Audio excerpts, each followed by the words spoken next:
some food and drink. We have amazing panelists right here. Let's take over.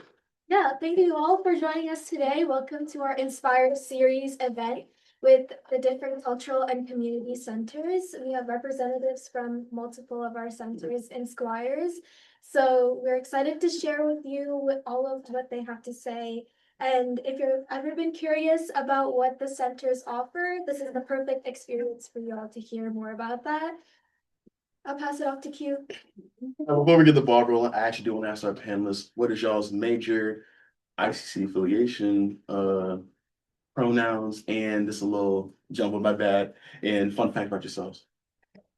My name is Christy Lee. I'm a senior studying biology, and I go by she, her pronouns. And what was the last thing? Fun fact about yourself. Oh, fun fact. I really like different foods, but I'm really not picky, and I like the trope of like bland foods. So like saltine crackers are really good. Just eating pancakes with like nothing. Right. So, hello, my name is Joe Kwan Den. I'm a sophomore studying landscape architecture and he, him pronouns. And fun fact, right? Yes, sir. I do competitive rock climbing, so indoor, outdoor, I'm out there. So Hey, I'm Justice Jackson, use he, him pronouns. I'm a senior in computer science. Fun fact about me, I'm a former Guinness World Record holder. Would you care to explain? yeah. Yeah, I used to hold the record for the longest marathon in a fighting video game. Played for 69 hours in my junior year of high school. Well, would you like to introduce yourself? Hi, everyone. My name's Tristan. I go by he, him pronouns. I am a graduate student in political science, and I'm representing the Pride Center through my experiences as a leader for Pride Council and for Lavender House in the past. And one fun fact about me is I'm currently driving to a conference in DC. So I apologize I couldn't be in person. Fun graduate things, shift in times. But I'm super excited to still be able to participate today. So thank you again for having me. Facilitators introduce themselves too, please. Yes. Oh, and to introduce myself, my name is Saryu. I'm an events coordinator here at the Apita Plus Center. Hi, y'all. I am Derek Quincy Allen, but I go by Q. I frequent the BCC, but I also work here at the Apita Center. Awesome. So we'll dive right into our first question for our panelists today. How would you describe your time at Virginia Tech? So I can start off. I think it's been like generally a really good time. I think it's had its ups and downs for sure. I'd like to like credit like my first 2 years, I felt like I was pretty stable. Because I found my community through Mosaico, one of the LOCs on campus. But after that, I went off campus and I felt a little lost after that.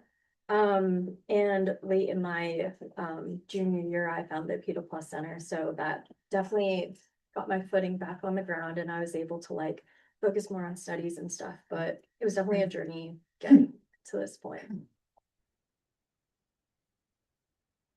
How to describe my time at Virginia Tech? I would say my time at Virginia Tech has been a lesson of adapting and observing. So I myself, being older and not being familiar with the area or the campus, it has been a bit of a culture shock for me, so to speak. But I have found myself learning to really lean on others around me, and especially coming here to the cultural centers, being involved with the ICC, or at the Waioki Center, or the BCC has really helped ground me and find a place here. I would say my time at Tech's been really fulfilling. I'm a fifth year senior, took a gap year, and there's so many opportunities for me to kind of find community throughout all my years at Tech and different communities during that time. And spaces like the BCC during my fifth year, when I've lost my a good chunk of my community due to graduation, that really helps ground me. It keeps me a space to go back to. Kristen? Adventurous and challenging. I feel like I've done a little bit of this and a little bit of that throughout all, gosh, 4 years I think I've been here now. First from like Lavender House to then student government, then Pride Center, then being engaged in social justice activities on campus. And I'm a student, and I feel like all I do now is read and so it's been adventurous and challenging in a multitude of ways, but I have thoroughly enjoyed the experiences being offered to me.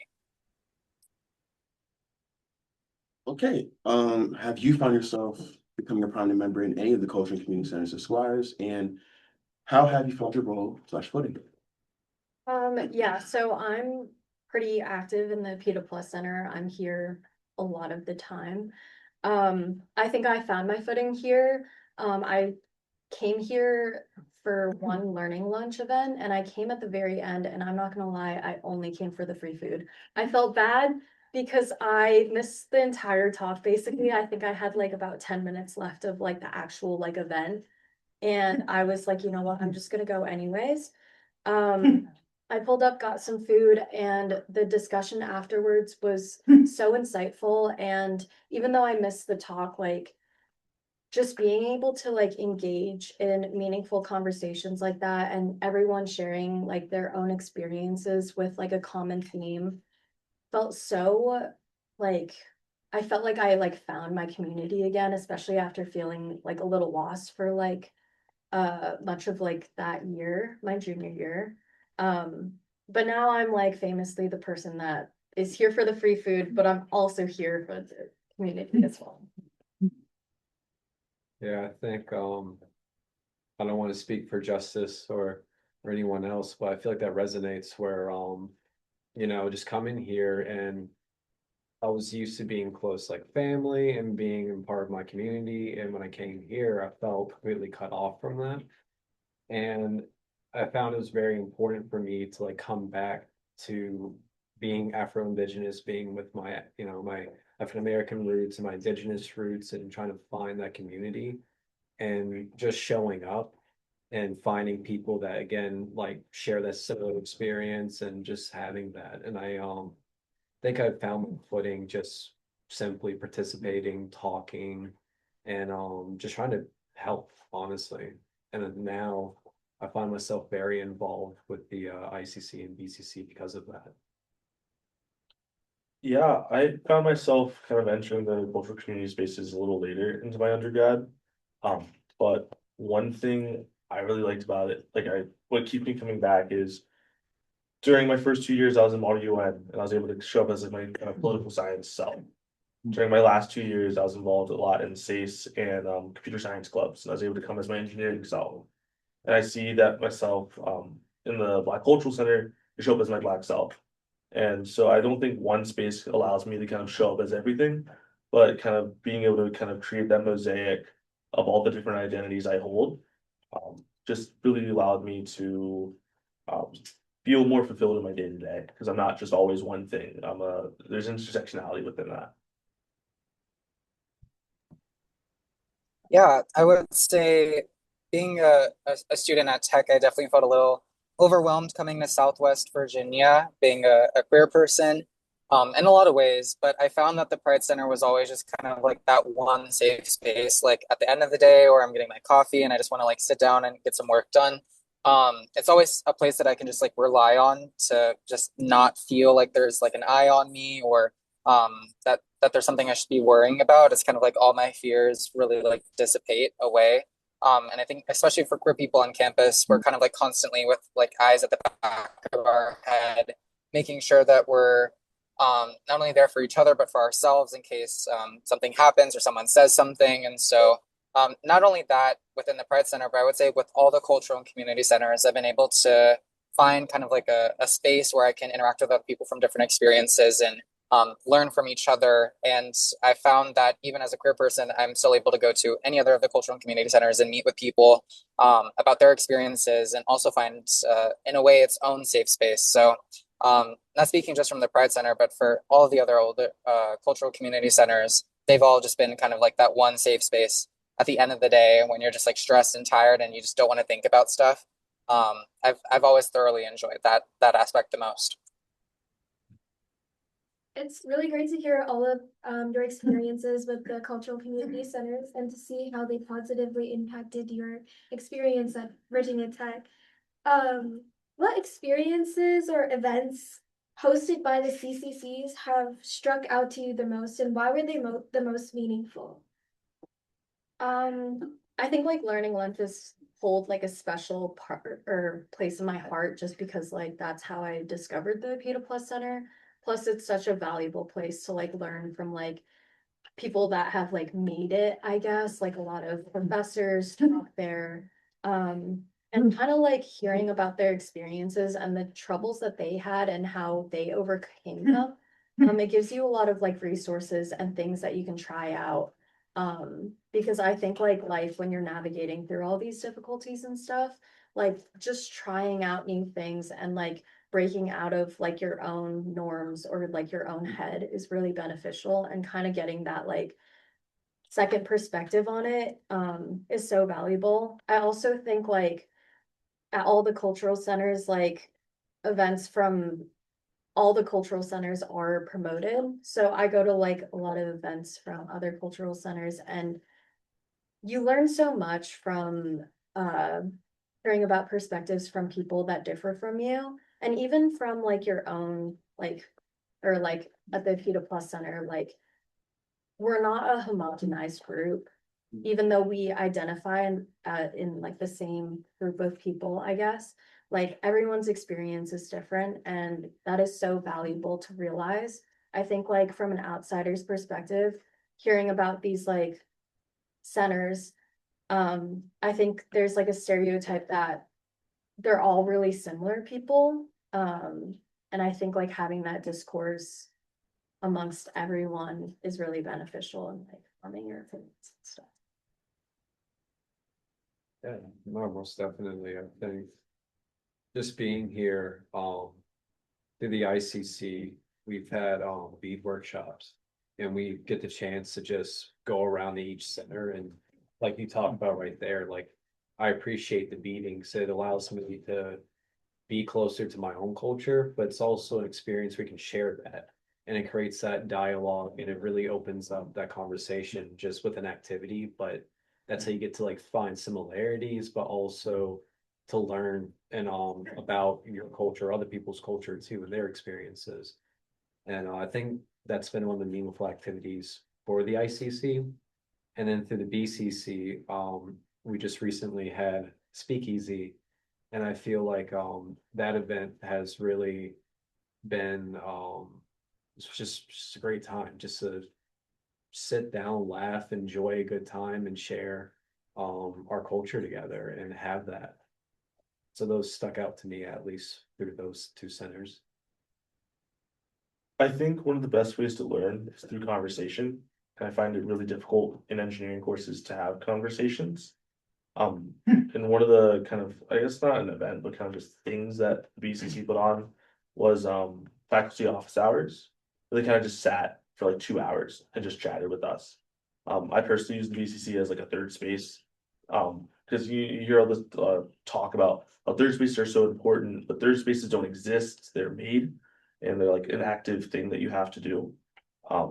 So having faculty in the room just to be able to talk about a lot of times just random dumb stuff, but then other times it's like, oh, this important thing's happening in the world, or I have this life event coming up and I don't know how to kind of deal with it. How would you, or have you had any similar experiences?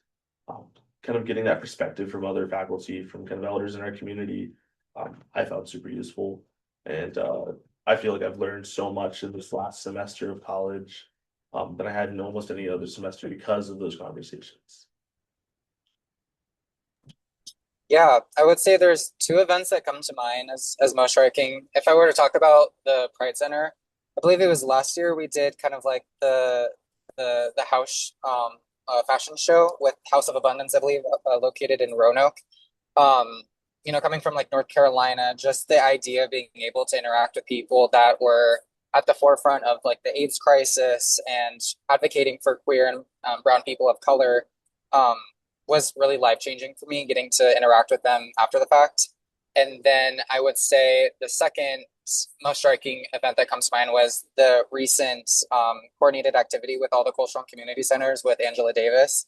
As a scholar that I look up to the most and as a social justice advocate, being able to see some of these like big leaders in a lot of social justice movements dating back decades, and the fact that cultural and community centers were able to kind of like show light to those certain scholars and advocates throughout decades of the civil rights movement, the AIDS Act movement, etc., was truly life changing in my eyes. So overall, job well done to all of the coordinators for that event, and looking forward to hopefully many more like it. I want to appreciate the shameless plug to Black Ocean of the Base. What's one expected connection or opportunity you gained through a CCC that you wouldn't have found anywhere else? I definitely say like the people, and especially I'd say like the mentors that I've found along the way. Like Dr. Ha and Teresa, like you guys are amazing. I think in the past, like I've struggled to develop these mentor mentee relationships in a way that like I could actually go to them for like things that I was genuinely struggling with. And I just appreciate how it was always like my office is open, like you can schedule a meeting with me, and that was always made clear to me. I think it's also like kind of healing as someone that like struggles with like their confidence and like asking for help. I don't know, there's just a beauty in like finding an opportunity like that to open up to someone. I know the question said what's one, but I'm sorry, I'm gonna have to go with two.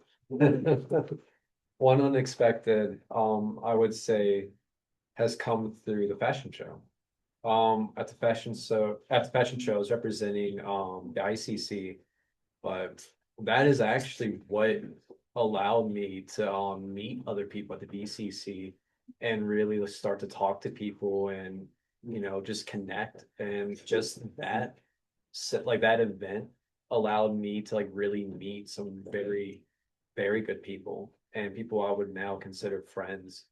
And another person I really want to mention to the ICC is Alicia, and of course Melissa too. And at least in the Native community, we say Indian country is very small, and absolutely it is. When we talk to these elders and when we meet each other, you find like, oh, do you know such and so? It's like, yeah, I know them.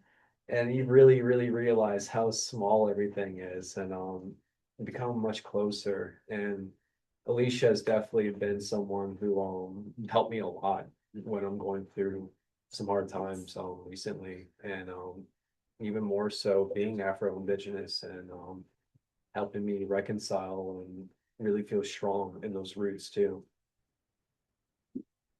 I would say the most kind of impactful recent thing I've experienced through the BCC was being able to have conversation with Nancy Dye, one of the members of the Board of Visitors.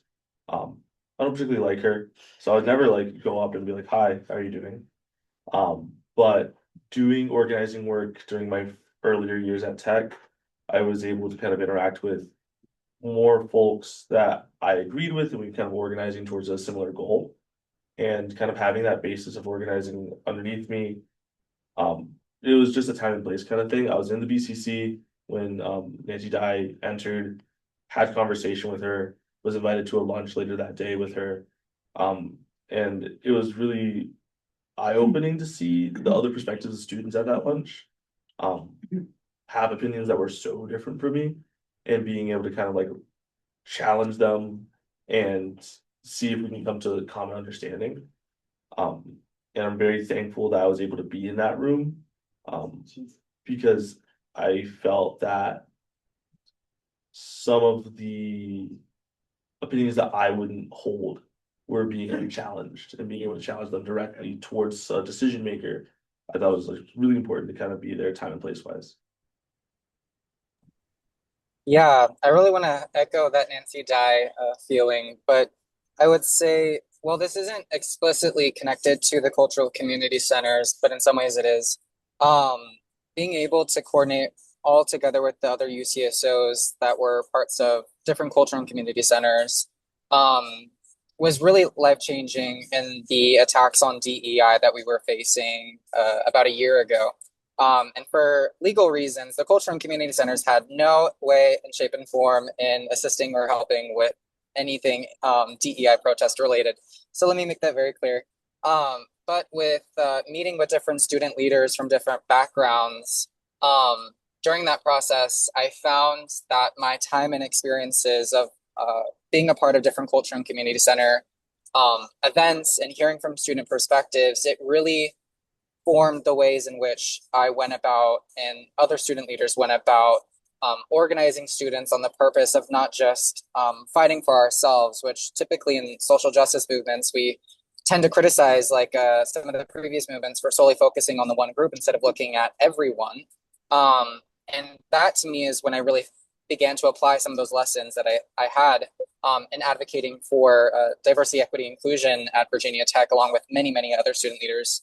And so while not explicitly connected or in any way connected to the culture and community centers, legally speaking, I found that the lessons I learned in being a student through the cultural community centers years before helped me to think outside of just my own community, but think for how this is going to impact other communities around me. And so I really wanted to kind of highlight that experience that I've learned throughout that process. Yeah, thank you all so much for sharing your experiences. And I think every cultural community center has something unique in which it offers a new opportunity or connection. So thank you all for bringing that into the conversation here. Our next question is, if you could pass some advice along to the next generation of students at Virginia Tech who may find themselves in your respective community centers, what would it be? I think keeping an open mind is a huge one. I think a lot of times, like when we experience perspectives that differ from ours, we're quick to have negative feelings towards it because it's foreign to us. And that's a valid feeling. And I think like digesting that and really breaking it down, like, why do I feel this way? Humans are meant to, or we tend to create stereotypes. It's easy for our like brain processing. It makes things easier, but really acknowledging when biases are coming in and they're affecting your viewpoint on someone or like someone's perspective, that's a huge thing. And I think realizing that and giving yourself the time to really sit in the discomfort and ask yourself like why you feel this way. If it allows you to take people where they are in the current moment, take their experiences. I think everyone exists in context, and taking account of that context allows you to have more empathy for the person. So I think like anyone going to any of the cultural centers or just in your daily life, just approach life in that way.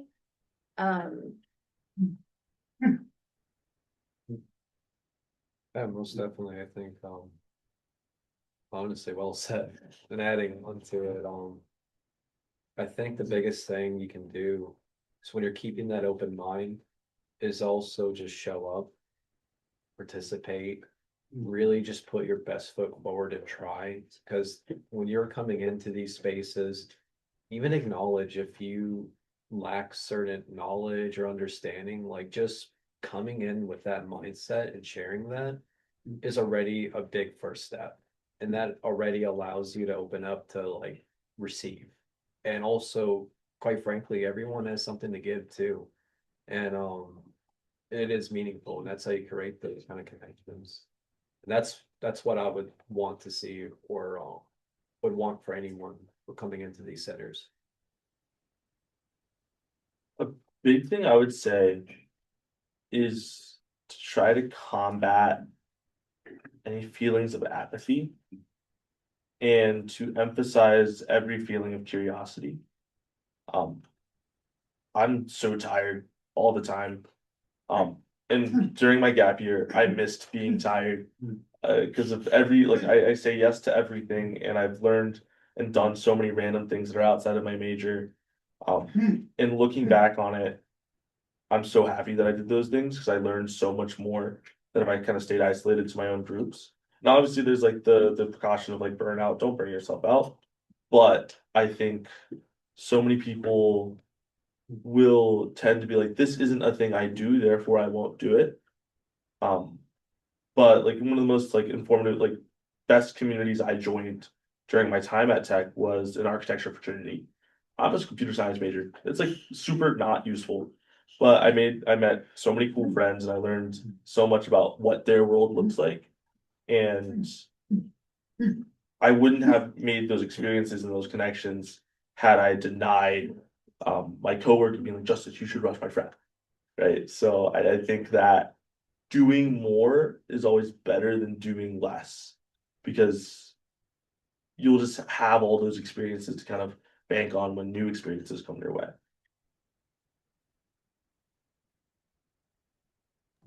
Yeah, I would say first thing, have hope. Two, stop the infighting.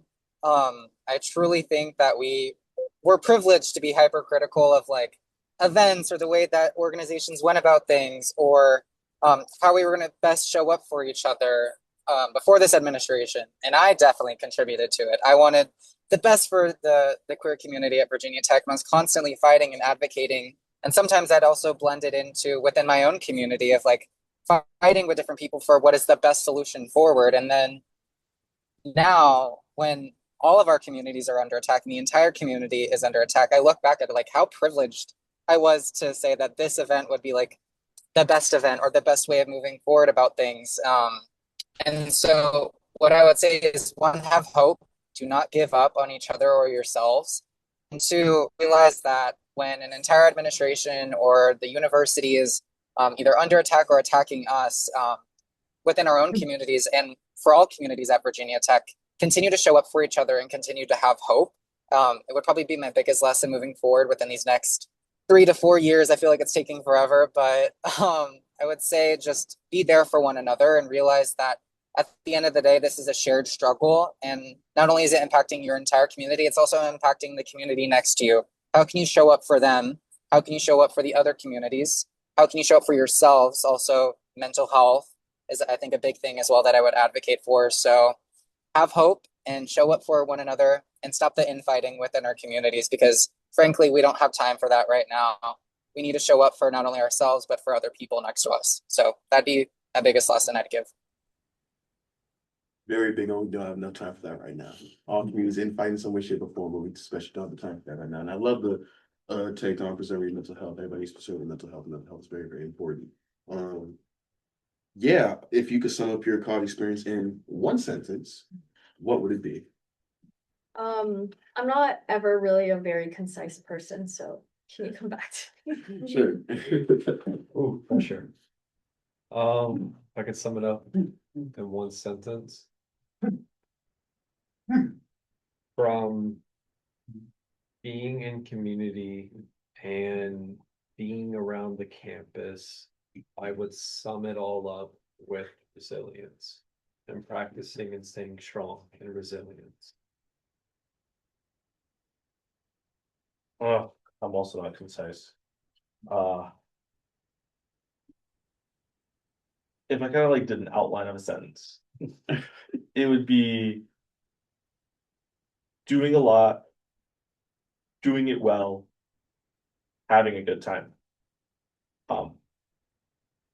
I think having fun is so important because it prevents burnout. So emphasizing having fun. Yes. Yeah, I would say, again, not concise as well. This is rough. I'd say be prouder of your mistakes than your accomplishments. And to sum that up, you learn a lot more when you push forward and you miss on something or forget something or are bad at something. Those mistakes grow you as a person rather than your achievements and your accomplishments. So be proud of your mistakes more than your accomplishments. I hope that made sense. I think like learning to get out of my comfort zone, like attend events. There's so many free events on campus. It's insane. But go to as many as possible.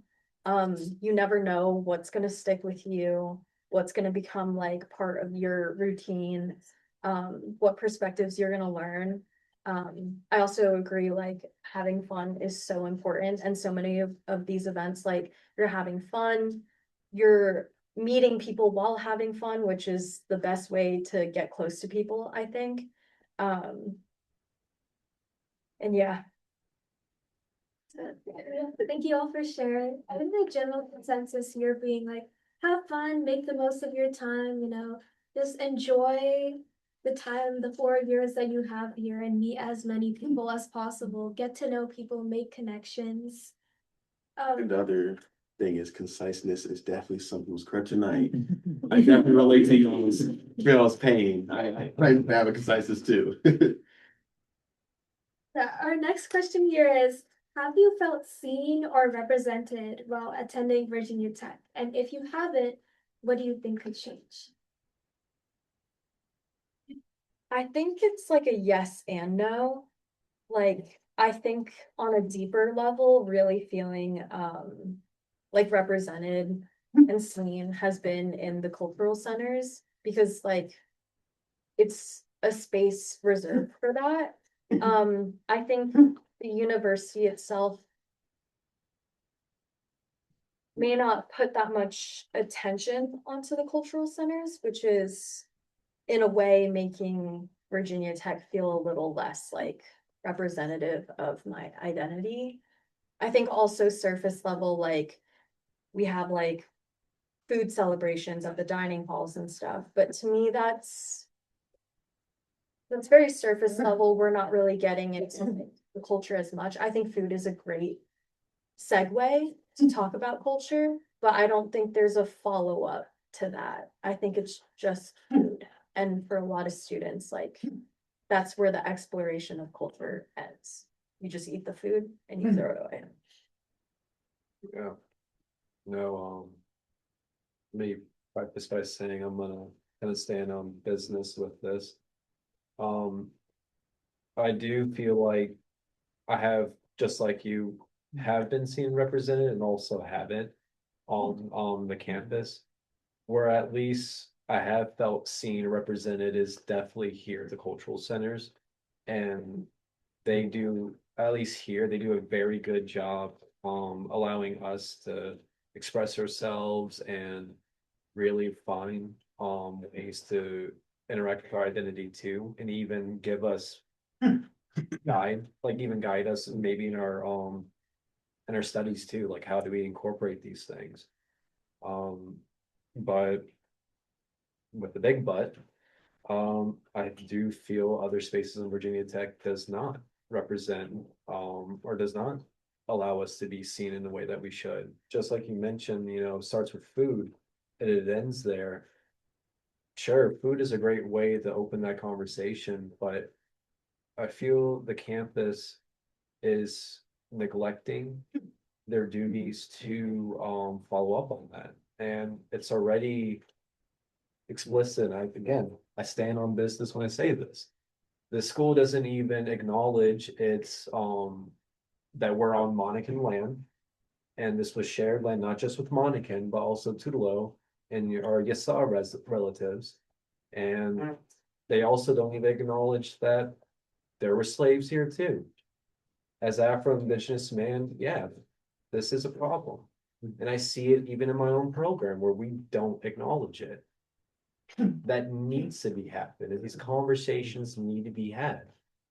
Food is a great way to start, but we need to go further and dig deeper into that, because it is a gross misrepresentation of who we are here and what also the reality of this campus and where it's at, the history part of it too.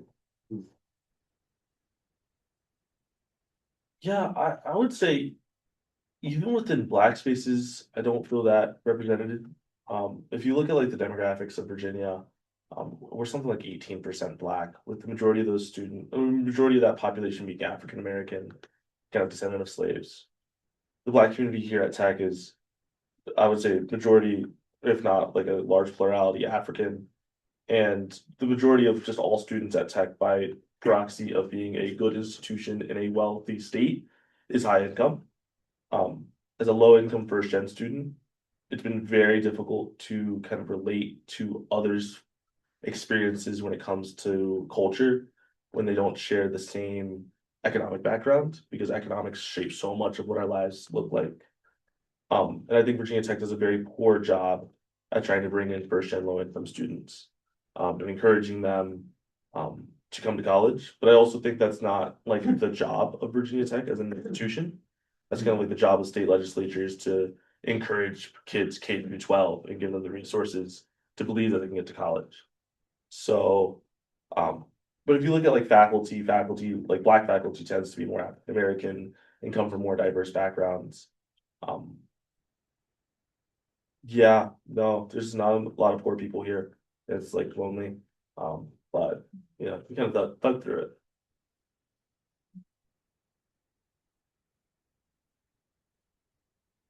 Yeah, I would say definitely feel represented as a white man. No shocker there. But I would say from the queer side, like non-existent. When I came into Virginia Tech, like it was Hokie Pride at the time before it became Pride Council. Nobody heard of it. And not to shame the work that people came before us did, but to be realistic, like no one was really talking about queer spaces or really caring. In fact, most within the queer community, they were like, well, we have our group, they have one group. So a lot of drama and fighting amongst one another too. And so I would say, like, when I came to Tech, I definitely didn't feel represented in that aspect. I was like, where's the queer leaders? Where's the outspoken out people? And I mean, we can debate the logistics of whether or not it was important for people to come out or not. But I always felt that I like tried at least my best to take it upon myself to be outspoken and be publicly out. Well, obviously, but but to really make sure that the next freshman comes to Virginia Tech and is able to see that yes, this individual is able to succeed and do well in school and be outspoken and also be out and not feel ashamed about that. And I didn't really see a lot of that when I came to Virginia Tech, and I hope I tried my best in that regard. And so yeah, I definitely, as like a white man, obviously we're in a PWI, so in that regard, was definitely represented in that. But in terms of queerness, there wasn't a lot of like outspoken out people at Tech, and still in a lot of ways there isn't. I think a lot of people, especially under this administration, are scared and fearful of what could come towards their way, and I think a lot of those fears have merit behind them. And so yeah, I debate on whether or not it's important for people to come out on the basis of obviously their safety and how outspoken they should be, because in a lot of ways it led to death threats and people following me and so many other people's different experiences from different communities echo that same truth of there is a burden and a pro and a con behind being outspoken, but also being a in some ways a marginalized student on campus in a predominantly Southwest conservative public white institution. And so there's a burden, I think, in a lot of regards for asking leaders to be outspoken and also be present about their identities and their backgrounds. And so I think just take that into consideration would be kind of my advice towards individuals from different marginalized backgrounds that feel at risk.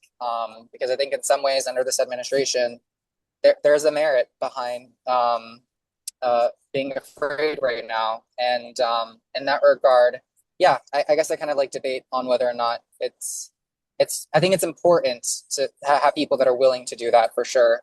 But I think you should also be cognizant of the fact that it comes with risk as well. So yeah. There was a period, and I'm sorry, this is a little question, we're approaching 15 minutes, but there was a period where you felt stuck or that things weren't going your way. Who did you reach out to and how did you overcome those challenges?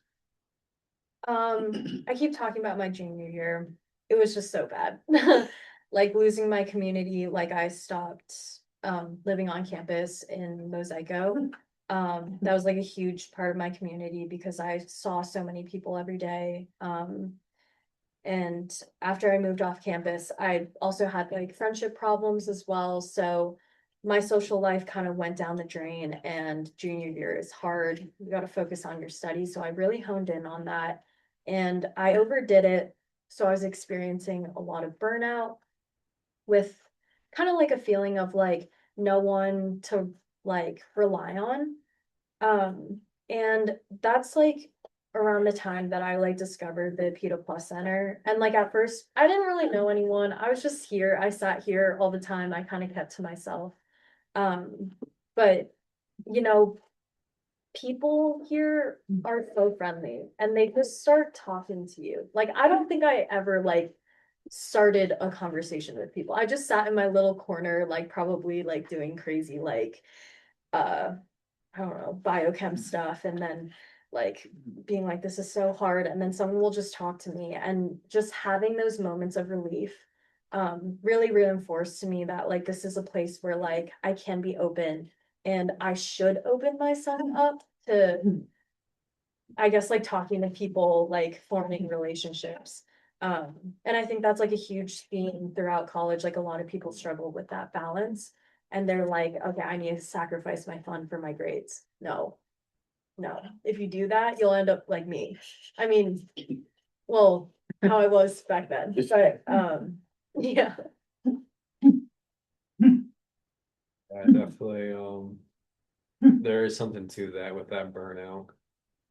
I feel, especially when you have these strong connections and these ties to your culture or people around you and being in these spaces, can be hard and challenging to be outspoken and also try to bring those conversations into the spaces where they're not necessarily welcome.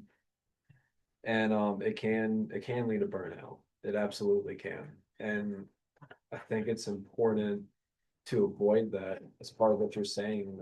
Honestly, yeah, just reaching out to your community, and also it is the faculty here are people you can really lean on, and they absolutely do help you. From my experience, they will talk one-on-one with you. And I felt like that's been a very good guide for me. Yeah, as a first gen low income student, college sucks. Just like objectively, not a fun time. I remember my freshman year, my mom just got hit with like an insane medical bill. So her credit score tanks. I had to take out a private loan. Sally Mae rejected it, like 2K short. And I'm like, okay, I tried college, pack it up. So I'm packing up my dorm, and SOAR, student SOAR, I forget the name of it. No longer here with us. Rest in peace. They reach out to me like, hey, Justice, you're $2,000 short and tuition's due in 2 days. Do you have it? And I'm like, no, I'm kind of bad. He's like, okay, we got it. And I was like, what? And they're like, no, we'll just pay your tuition, like that small chunk. And I was like, okay, I can pay you guys back. I'll set a payment plan, whatever, whatever. And they're like, no, just continue to do college. Um, and there's so many other times during my time in college where I found mentorship when I was good. I built those connections when I was good. So I had those strong times when it came to like when I was doing bad. So I think the kind of best way to put it is like mentorship is so important when you're navigating this solo because you're not the first person to do this. One thing that I find really like comforting is knowing that I'm not unique in any way. Maybe the summation of the experience I've had is unique, but no individual experience hasn't happened to someone else. So being able to find comfort in that non-isolation and hear advice from people that have already gone through it. I don't have to reinvent the wheel. So I'd say definitely mentorship is kind of the best way to get yourself out of those ruts. Yeah, heavy on the mentorship. If I had to like pinpoint a time when things got rough, I'd probably say senior year again, first gen. was working 40 hours a week while in college, doing a million things on campus and trying my best to keep up with my grades and such. And it definitely had its toll on, my mental health. It's weird. I thrive in being super, super busy because then I tend not to think about all the negative voices. But what truly was really helpful for me during that time was mentorship and was meeting with Dr. Bing and kind of just like venting about all the things going on. And they were really, really helpful in providing a perspective on how to grow, to learn, to think from another's point of view. And I still take so many of those lessons with me now going into graduate school and dealing with, conflicts in life, as adults do.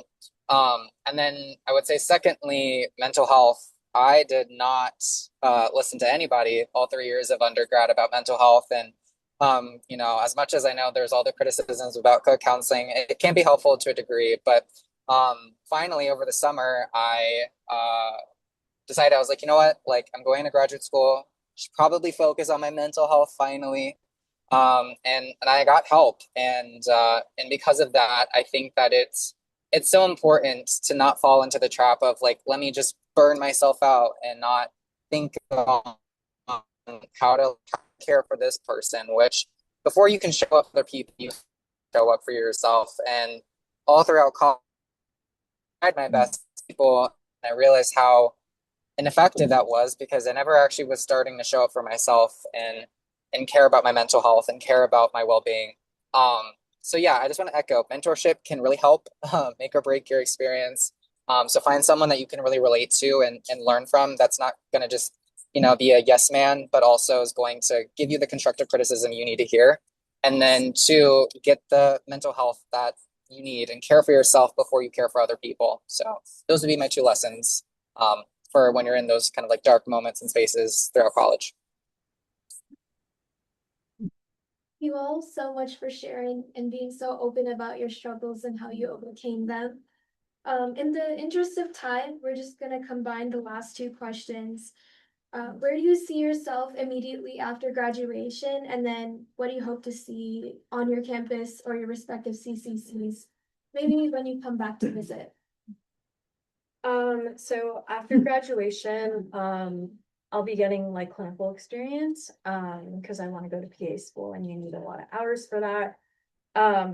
But coming back to tech in the future, I hope to see the continuation of the CCCs and just community organizations in general. Like I talked extensively about my experience at Mosaico.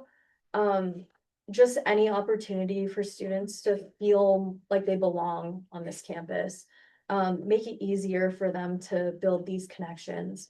I think these like places really foster environments where people learn to be creative. They exercise that muscle. Not only are they finding communities for themselves, like they are the communities for like other people. And I think like in an age where people are getting kind of apathetic and I mean, social media is crazy. Like you should see the things that people are saying on there. I'm sure you guys have seen them. Building people that care about other people is so valuable in a time like this. So I hope to see Virginia Tech like putting emphasis into building opportunities for students to reach that.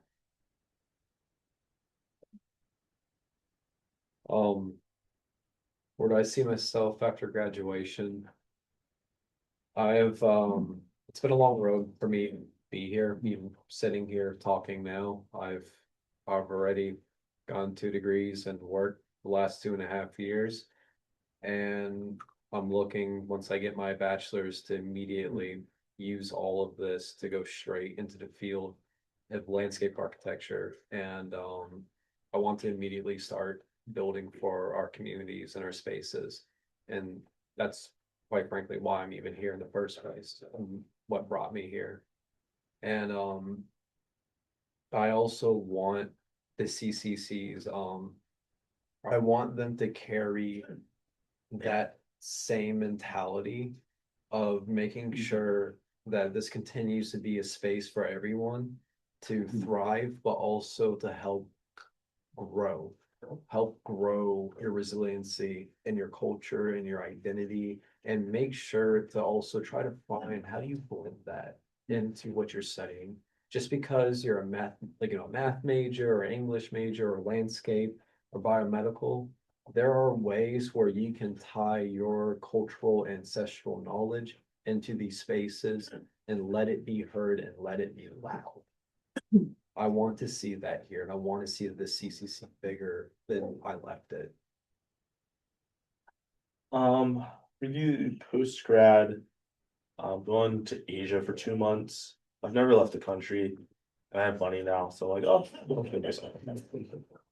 Originally I was gonna go out to the Bay Area and work for Netflix as a software engineer, but I got a startup offer in New York. It's moving to Brooklyn. It's very exciting. And upon my return to tech, I have a lot of friends that go to schools that are really good, and tech is becoming increasingly more competitive admission wise. And when I talk about my college experience versus a student at Michigan or a student at Georgia Tech, the one thing that I see completely different is like we learned the same calculus and we learned the same math, but I was able to do infinitely more clubs because they're so much less sweaty. You can just join clubs. You can just do that. And at like Penn, right? You can't. You have to apply. It's a whole interview process. You can't just do things. So I hope as tech, as it goes on its path of lower and lower acceptance rate, I hope it still remains a place where people can just do things easily and it's like super accessible to join clubs. Because to isolate yourself to the one or two clubs that you got accepted to, I think really diminishes your college experience. Yeah, I would say currently I still have another year to work on my thesis. So after graduate, I guess another fun news, Dr. Faulkner just agreed to be my thesis chair. So anybody that knows Dr. Faulkner, she's amazing. I'm super excited. I'll be doing research on student social movements. So got to work on that for another year. After this, I would like to do my law degree, potentially a PhD as well. So I'm looking at some of those combined programs. But as it stands, after all that education, I hopefully plan to work in some form of like immigration law, doing research and advocacy, and even maybe assisting some legal battles for student advocates across campuses. So would like to continue some of that work as well.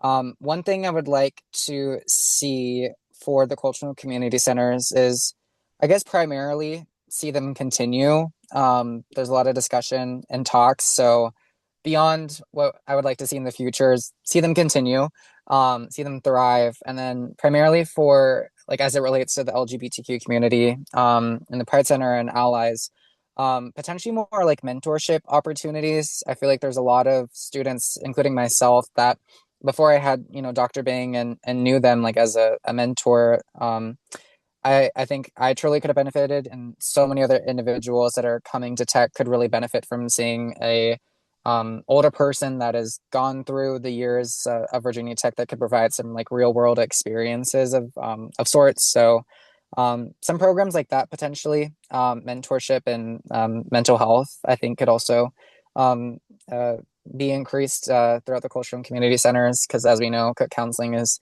great at scheduling meetings. So in that regard, that would be kind of my my long-winded way of saying I would like to see the culture and community centers not only exist, but also thrive moving forward. Let's give our panelists a hand. Thank you for joining us. Thank you. We good, then, you want one question from the audience, or are you good? Do you have a question? One question from the audience, because it's almost 1 o'clock. It is quite literally 12:59. Yes. Yeah, Any questions? maybe less than 1 minute.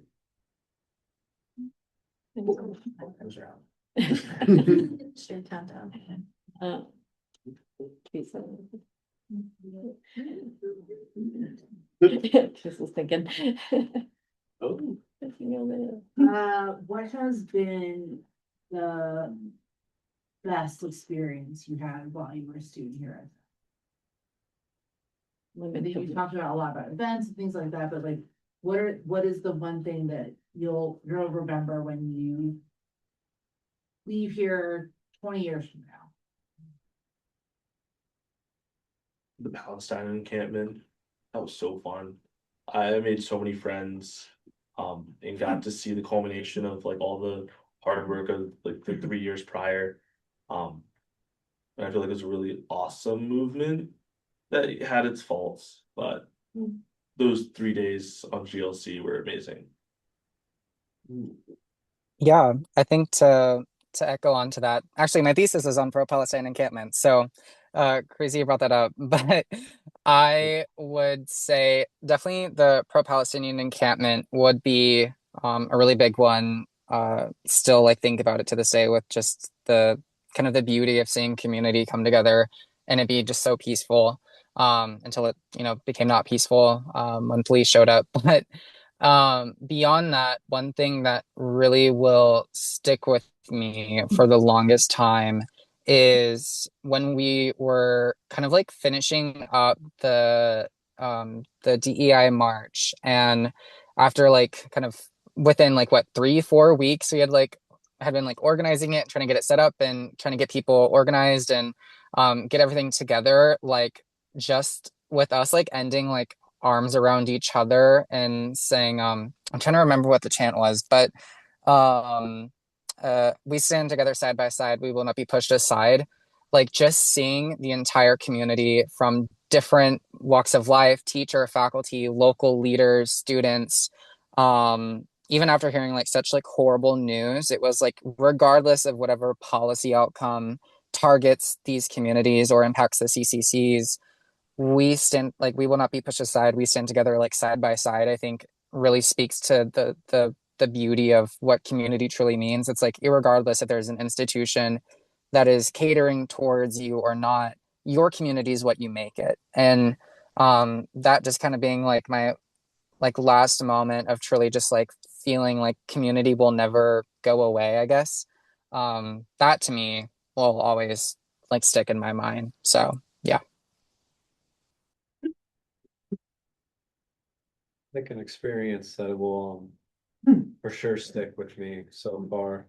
For the ICC, we have a program called Next Gen, and it gave us the opportunity to go to Hawaii for a week, and we got to meet our Kanaka relatives, and just being in community and sharing and just talking was really healing, and also just speaking with them and making those connections reinforce why I am here and why it is the work that I'm doing, and even them from so far away to continue to give that support and even say like, yes, we need you here, and to take back what they've given me and all of those who've come before me, and knowing that everything I do, I carry them with me. So I feel like that's really stuck with me.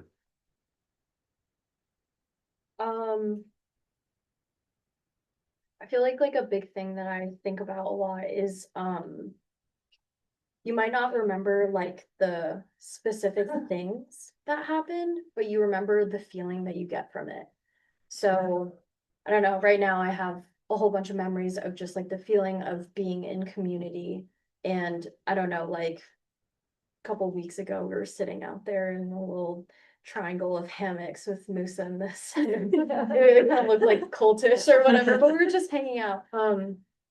And that's like showing up day to day, but you know, when things don't go the way that we want them to, when we feel blows as a community, being able to have that community in the first place where we can all be together, talk through, you know, how we feel about what's going on with the world, what's going on with like policies, our university, and also like basking in that feeling, but also not feeling like we're powerless. We're educated a lot on like next steps that we can take, you know, voting or you know, filling out surveys to talk about our experience to try to influence the the people that are in charge, like we gain back that agency, even during like these hard times. Thank you, thank you. And thank you again for the facilitators. You did amazing. Last thing, this month is a PETA Heritage Month, so we have a lot more events, so please come and tune in as well. Thank you again, everybody. Safe travels, Tristan. Thank you guys. Thank you for having me. I hope it wasn't too glitchy. No.